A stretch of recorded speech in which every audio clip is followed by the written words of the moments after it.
రేపటికి కొత్త ప్రభుత్వం అధికారంలోకి వచ్చి 8 నెలలు అవుతోందని సీఎం చంద్రబాబు అన్నారు. గత 5 ఏళ్ల వైసీపీ పరిపాలన ప్రజలు అంగీకరించలేదు. మనపై విశ్వాసంతో భారీ మెజార్టీ ఇచ్చారు. ప్రభుత్వం ఏర్పాటు చేసినప్పుడు ప్రతిసారి ఏదో ఒక సవాల్ ఉంటుంది అని అన్నారు. డిపార్ట్మెంట్లో ఇంటిగ్రేషన్ కానీ ఎఫెక్టివ్ కోఆర్డినేషన్ కానీ దాన్ని ఎగ్జిక్యూషన్ చేయాల్సిన బాధ్యత మన మీద అందరి మీద ఉంది. Once in 3 months collectors conference పెట్టుకుంటున్నాం. అదే సమయంలో various times once in 20 days or 15 days cabinet meetings పెట్టుకుంటున్నాం. అజెండా ఇవన్నీ చేస్తున్నాం. డిపార్ట్మెంట్స్ అన్ని రివ్యూ చేస్తున్నాం. అప్పుడప్పుడు కాంప్రహెన్సివ్ సమీక్షలు కూడా చేసుకుంటూ అందరం కూడా ఎఫెక్టివ్గా ఒక కోహెసివ్గా ముందుకు పోవడానికి ఇలాంటి కార్యక్రమాలు మనకు వస్తాయి. ఈ brain storming session, I can say it is a brain storming session and reorienting hour cells. ఏం చేయబోతాం క్లారిటీ రావడానికి సమావేశం పెట్టుకున్నాం. 8 నెలలుగా ఎగ్జాక్ట్గా నేను ఎవ్రీ అవర్ క్యాలిక్యులేట్ చేసుకుంటున్నాను. బై టుమారో 12వ తారీఖు నేను ప్రమాణ స్వీకారం చేసి 8 months అవుతుంది. కొత్త గవర్నమెంట్ వచ్చి 8 months అవుతుంది.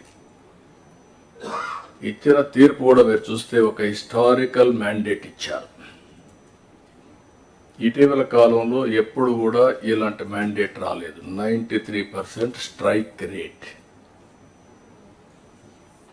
93% స్ట్రైక్ రేట్ వచ్చిందంటే ఇక్కడుండే all of us including secretaries గడిచిన 5 సంవత్సరాల పరిపాలన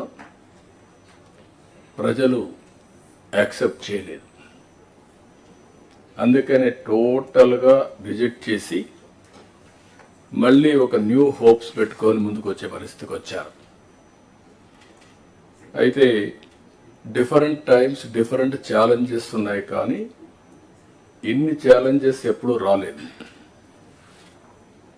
ఒక పక్కన మొరేల్ ఆఫ్ ది ఆఫీసర్స్, ఇంకో పక్క some of the departments are defunct, some of the programmes are derailed. Government of India నుంచి మనం గుర్తుపెట్టుకోవాల్సింది ఎప్పుడు కూడా సెంటర్ స్టేట్ రెండు కూడా 3 గవర్నమెంట్లు ఉంటాయి. Local self government, state government, central government. Central government వాళ్ళ ప్రోగ్రామ్స్ వాళ్ళు కన్సీవ్ చేస్తారు. స్టేట్ గవర్నమెంట్ మన ప్రోగ్రామ్స్ చేస్తాం. సెంట్రల్ గవర్నమెంట్ ప్రోగ్రామ్స్ అనుసంధానం చేసుకుంటాం. దగ్గర 90 సెంట్రలీ స్పాన్సర్ స్కీమ్స్ ఉంటే టోటల్గా అన్నీ కూడా డిఫంక్ట్ అయిపోయినాయి. ఫండ్స్ డైవర్ట్ చేసే పరిస్థితికి వచ్చారు. వీటన్నింటిపైన మనం ఒక 7 వైట్ పేపర్స్ అన్ని పబ్లిసైజ్ చేశాం. పబ్లిక్ కూడా మనం గుర్తుపెట్టుకోవాల్సింది, ఒకసారి పనిష్ చేశాం, మీరు వచ్చారు, మొత్తం సరిచేస్తారనే ఉద్దేశంతో మీకు మ్యాండేట్ ఇచ్చామనే అభిప్రాయంతో ఉంటారు. అది ఉన్నప్పుడు మనం ఎక్స్ట్రా ఎఫర్ట్స్ పెట్టాల్సిన బాధ్యత మనందరిపైన ఉంది. అందుకే ఇలాంటి సమావేశంలో మళ్ళీ మనందరం కలిసి కలెక్టివ్గా మేధోమథనం చేస్తే చాలా వరకు న్యూ ఐడియాస్ కూడా వస్తాయి. అందరిలో కూడా అనునిత్యం లెర్నింగ్ అనేది జీవితాంతం నేర్చుకోవాల్సిన అవసరం ఉంది. మాకు తెలుసు అని అహం ఉంటే అక్కడి నుంచి మనందరం కూడా డిటరేషన్ స్టార్ట్ అవుతుంది. కాబట్టి ఈ విషయం కూడా మీరు గుర్తుపెట్టుకోవాల్సిన అవసరం ఉంది. అందుకని ఇక్కడ మీరు చూసినప్పుడు కెపాసిటీ బిల్డింగ్ కోసం కర్మయోగితో కూడా ఒప్పందం పెట్టాం. ట్రైనింగ్ కూడా మాడ్యూల్స్ తయారు చేశారు. మంత్రులు కానీ, సెక్రటరీస్ కానీ, మీ డిపార్ట్మెంట్ కానీ పర్ఫార్మెన్స్ అప్రైజల్ రావాలంటే, కరెక్ట్గా రావాలంటే డౌన్ బిలో ఉండే మెకానిజాన్ని మొత్తం మీ మెషినరీ అంతా కూడా గ్యారప్ చేయాల్సిన బాధ్యత ఉంది. దానికి కర్మయోగి ట్రైనింగ్ ఇన్స్టిట్యూట్ ఉపయోగపడుతుంది. మనం కూడా దాన్ని రీఎన్ఫోర్స్ చేయడానికి ఏమేం కావాలో చేస్తున్నాం. ఫైల్డ్ క్లియరెన్స్ పైన కూడా గవర్నమెంట్లో ఈరోజు ఆన్లైన్ ఫైల్స్ ఉన్నప్పుడు కొంతమంది వ్యక్తులు కానీ, సెక్రటరీలు కానీ ఇండెఫినెట్ టైం 1 year 6 months తీసుకునే పరిస్థితి వస్తున్నారు. 3 months అట్లా. అంత టైం మనం తీసుకుంటే ఏ విధంగా మీ మీ నిర్ణయాలు సమర్థనీయం అనేది కూడా మనం ఆలోచించుకోవాల్సిన అవసరం ఉంది. ఇప్పుడు క్లారిటీ ఉంది. లాస్ట్ మైల్లో ఏ వ్యక్తి ఎన్ని రోజుల్లో ఫైల్ క్లియర్ చేశాడు కూడా క్లారిటీ వస్తుంది. ఎందుకు క్లియర్ చేయలేదు కూడా మీకు ఒక అవగాహన ఉంటుంది. హైరార్కీ వైజ్ మీరు చూసుకుంటే కన్సర్న్ మినిస్టర్స్కి ఆ డిపార్ట్మెంట్లో మొత్తం యాక్సెస్ ఉండే పరిస్థితి వస్తుంది.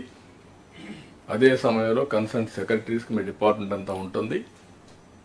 నాకైతే మొత్తం కూడా వచ్చే పరిస్థితి వస్తుంది. దయచేసి మనందరం ఫైల్స్ అన్నీ కూడా వేగం పెంచాలి, డెసిషన్స్ తీసుకోవాలి. మొన్నే నేను ఆ డేటా కూడా జస్ట్ ఆ రోజు నాకు ఒక ఐడియా వస్తే రిలీజ్ చేశాను. అయితే ఇదేదో నేను కొంతమంది వ్యక్తుల్ని ఎత్తి చూపడానికి కాదు, వ్యవస్థని మెరుగుపరచడానికి, దీన్ని సమర్థవంతంగా ముందుకు తీసుకుపోవడానికి మనం ఆలోచిస్తున్నాం. ఇంకొక పక్కన మీరు చూస్తే వేరియస్ మోడల్స్ వచ్చాయి గవర్నమెంట్ ఆఫ్ ఇండియాలో. నీతి ఆయోగ్ మనుగడ వచ్చినప్పుడు ఒకప్పుడు పీపీపీ మోడల్ ఉన్నాం, ఇప్పుడు వైబిలిటీ గ్యాప్ ఫండింగ్ ఇస్తున్నారు, ఎఫ్పిఓ వచ్చింది, ఎంఎస్ఎంఈలకు డెఫినేషన్ మార్చారు. ఇవన్నీ కూడా వచ్చినప్పుడు అవన్నీ కూడా ఏ విధంగా ఎవ్రీ డిపార్ట్మెంట్ ఏ విధంగా ఉపయోగించాలనో మనం ఉపయోగించే పరిస్థితి రావాల్సిన అవసరం ఉంది. గవర్నమెంట్ ఆఫ్ ఇండియాలో కూడా ఫస్ట్ మూవర్ అడ్వాంటేజ్ మనం తీసుకోవాలి. వాళ్ళ బడ్జెట్ మొత్తం మనం స్టడీ చేయాలి. ఎంతవరకు మనం ఫండ్స్ తెచ్చుకోగలుగుతామో, మనకు అన్యాయం జరగకుండా ఉండడం ఒకటి,